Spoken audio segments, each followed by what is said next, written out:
Hello students and welcome back to your favorite channel Math Solutions with Rose ma'am. और आज हम करने जा रहे हैं क्लास 8 की गणित की वर्कशीट नंबर 11 जिसकी डेट है 27 अगस्त 2021। और आज का हमारा टॉपिक है वर्कशीट का वर्ग और वर्गमूल। तो बच्चों, वर्कशीट शुरू करने से पहले मैं आप सभी को थैंक यू कहना चाहती हूँ कि आप लोगों ने मुझे इतना सपोर्ट किया और हमें मेरे चैनल को देखा। Thank you so much. मेरे 1000 सब्सक्राइबर्स हो गए हैं और उससे ज़्यादा भी हो गए हैं। Thank you so much for loving me and for your support and I request you to please मेरा चैनल देखिए, keep watching my channel and keep supporting me और मुझे सपोर्ट करते रहिए। Thank you so much once again. तो चलिए हम आज की वर्कशीट शुरू करते हैं। लेकिन अभी भी अगर कुछ बच्चों ने चैनल को सब्सक्राइब नहीं किया तो पहले प्लीज़ चैनल को सब्सक्राइब कर दीजिए और फिर बेल आइकन को प्रेस कर दीजिए। अब आज की वर्कशीट शुरू करते हैं। एक रोचक कहानी पढ़ेंगे आज। प्रिया और रिया, दो जुड़वा बहनें, आपस में विद्यालय खुलने के बारे में चर्चा कर रही थी कि जब स्कूल खुलेंगे तो हम सभी 6 फुट की दूरी बनाकर प्रार्थना स्थल पर प्रार्थना करेंगे। तभी रिया ने कहा कि हमारे विद्यालय में कुल 1027 बच्चे हैं और हम सभी एक वर्ग बनाकर खड़े हो जाएंगे। वर्ग मतलब स्क्वायर बनाकर खड़े हो जाएंगे इस तरीके से, अर्थात एक पंक्ति में जितने बच्चे होंगे कुल उतनी ही पंक्तियां हम बनाएंगे। कितना सुंदर लगेगा ना हमारे विद्यालय का प्रांगण। कुछ इस तरह देखिए, इस तरीके से रहेगा।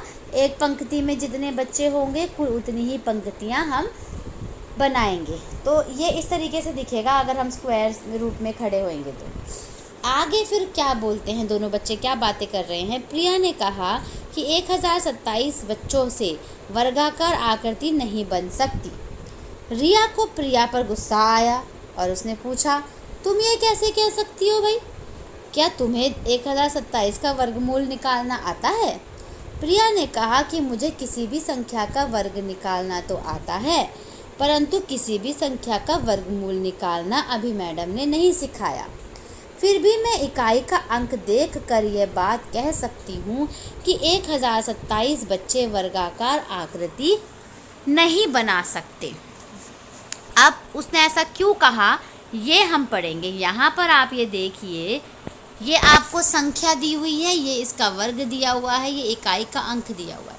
जैसे देखिए 1 है, 1 का वर्ग क्या होगा 1 और इकाई का स्थान होगा 1। 2 का वर्ग होगा 4, इकाई का स्थान 4।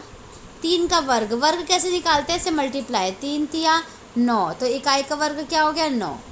4 चौक 16, लेकिन इकाई का वर्ग क्या होगा आपका 6। ऐसे ही इसका 5 पंजे 25, इकाई का अंक क्या होगा 5। 6 छिक 36, इकाई का अंक क्या होगा आपका 6। तो ऐसे ही इसमें आगे आगे कंटिन्यू कर रखा है। 7 का 49, इकाई का अंक 9। 8 ठे 64, इकाई का अंक 4। 9 निम 81, इकाई का अंक 1। 10 धाम 100, इकाई का अंक 0। ऐसे 11 का 12 का 13 का, इस तरीके से पूरा यहाँ पर 40 तक आपको इकाई का अंक बताया हुआ है और वर्ग संख्या बताई है। ठीक है, अब आगे रीड करते हैं इसमें वर्कशीट में क्या बोला है। प्रिया क्या कह रही है, क्या तुमने ध्यान से कुछ देखा? रिया, क्या बात कर रही हो तुम? प्रिया ने बोला, कुछ संख्याएं ऐसी हैं जो इकाई के स्थान पर बार बार आ रही हैं और एक पैटर्न बना रही हैं, और कुछ संख्याएं ऐसी भी हैं जो किसी भी संख्या का वर्ग करने पर कभी भी इकाई के स्थान पर नहीं आएगी। तो यहाँ पे इसकी एक्सप्लेनेशन दे रखी है बच्चों।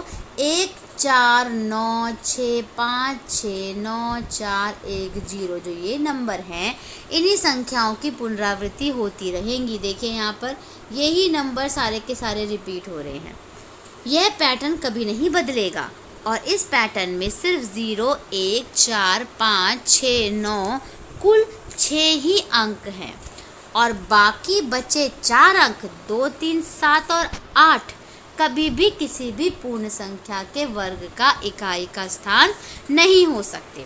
तो कहने का मतलब है कि बच्चों जिस भी नंबर के इकाई के स्थान पे 0 1 4 5 6 और 9 आ रहा है, अगर इन नंबर में से कोई भी नंबर इकाई के स्थान पर है वर्ग करने पर, तो वो संख्या जो है वो पूर्ण वर्ग संख्या जो है वो कहलाएगी।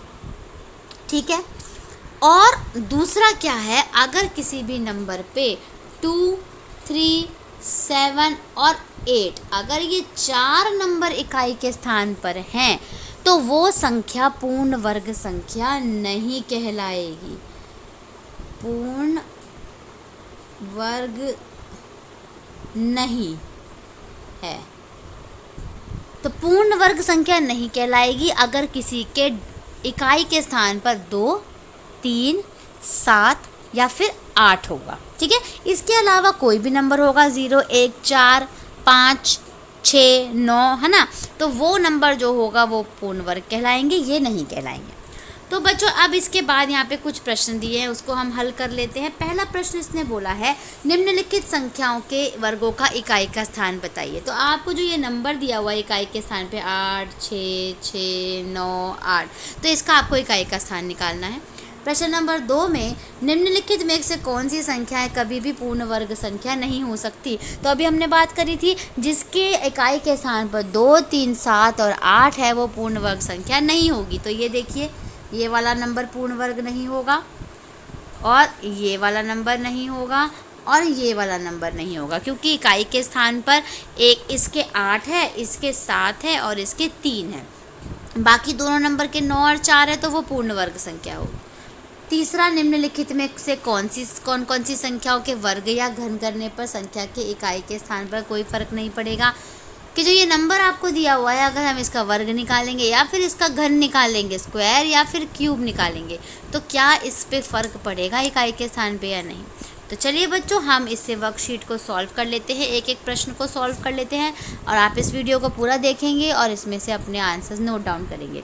और यहाँ पे लास्ट में जो ये 1027 की वो बात कर रहे थे, जो उनके बच्चे के स्कूल, जो बच्चे हैं उनके स्कूल में पढ़ते हैं, इसका अंक, इकाई का अंक देखिए 7 है, तो 7 भी किसी भी पूर्ण वर्ग संख्या का इकाई का अंक नहीं हो सकता। तो इसका आंसर जो है वो नो है, यानी नहीं है।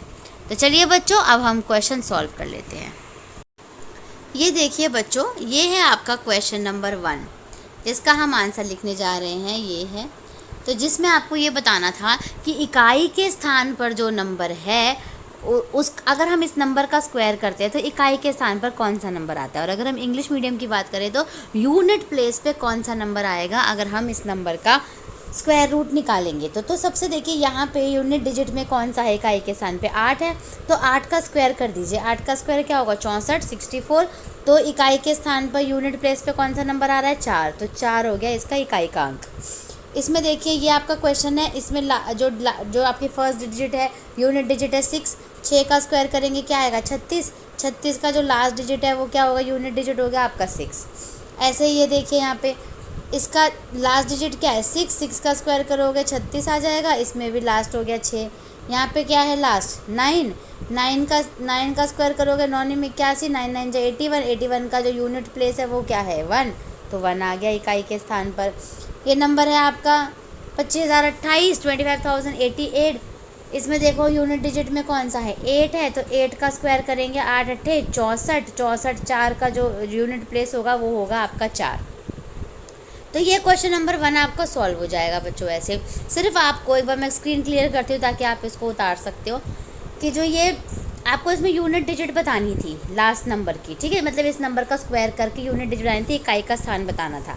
तो क्वेश्चन नंबर 1 तो आपका डन हो गया। अब क्वेश्चन नंबर 2 जो है, क्वेश्चन नंबर 2 है बच्चों, आपको ये बताना है कि जो ये नंबर दिए हुए हैं ये परफेक्ट स्क्वायर है या नहीं, ये वाले नंबर।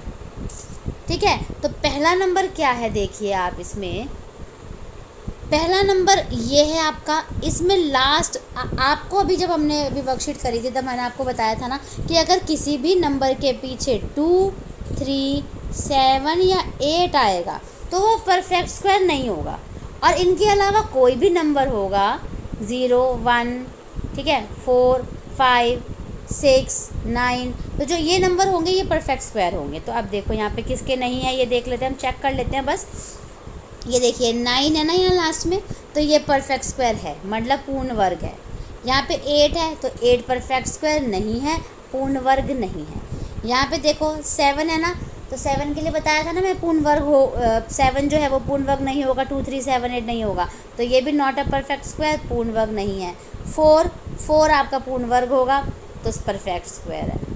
और 3 भी आपका परफेक्ट स्क्वायर नहीं होगा, नॉट अ परफेक्ट स्क्वायर, ये है आपका पूर्ण वर्ग, ये भी नहीं है। ठीक है, तो ये है आपका क्वेश्चन नंबर 2। आपको इसको अपनी कॉपी में एज इट इज़ जैसे ये लिखा हुआ है ऐसे ही आपको लिख करके इसका आंसर जो है वो इसका आंसर नोट डाउन करना है। ठीक है, अब हमारा क्वेश्चन नंबर 3 आता है। क्वेश्चन नंबर 3 देखिए, यहाँ पे आपको क्वेश्चन नंबर 3 में ये बताना है कि जो ये नंबर दिए हुए हैं आपको क्वेश्चन में, जब आप इनकी जो ये यूनिट डिजिट है, जो इकाई का स्थान है, इसको जब हम इसका स्क्वायर करेंगे, इसका वर्ग करेंगे, तो इकाई के स्थान का जो नंबर है वो बदलेगा या नहीं बदलेगा। तो यस या नो में, हाँ या नहीं में इसका आंसर देंगे। ठीक है, तो चलिए एक बार इसको कर लेते हैं सॉल्व। ये आपका नंबर था, ये आपका यूनिट डिजिट है 8, इकाई के स्थान पे 8 का जब स्क्वायर निकालोगे 8 8 64, और 64 का जो यूनिट है इकाई का स्थान है वो क्या है 4। ऐसे ही क्यूब करेंगे तो 3 बार गुणा करेंगे, ये था स्क्वायर ऊपर वाला और ये है क्यूब, 3 बार गुणा करोगे तो 512 आ जाएगा, 512। और लास्ट में कौन सा डिजिट है आपका 2, तो ये दोनों आपके बराबर है नहीं है ना, ये चेंज हो गए ना, तो इसका मतलब ये जो है नंबर आपका चेंज हो गया है। ठीक है, उसके बाद अगला देखो जो कि आपका है नेक्स्ट, आपको बताना है कौन सा चेंज हो गया है कौन सा नहीं हुआ है। ठीक है, तो ये पहला वाला आपका चेंज हो गया है।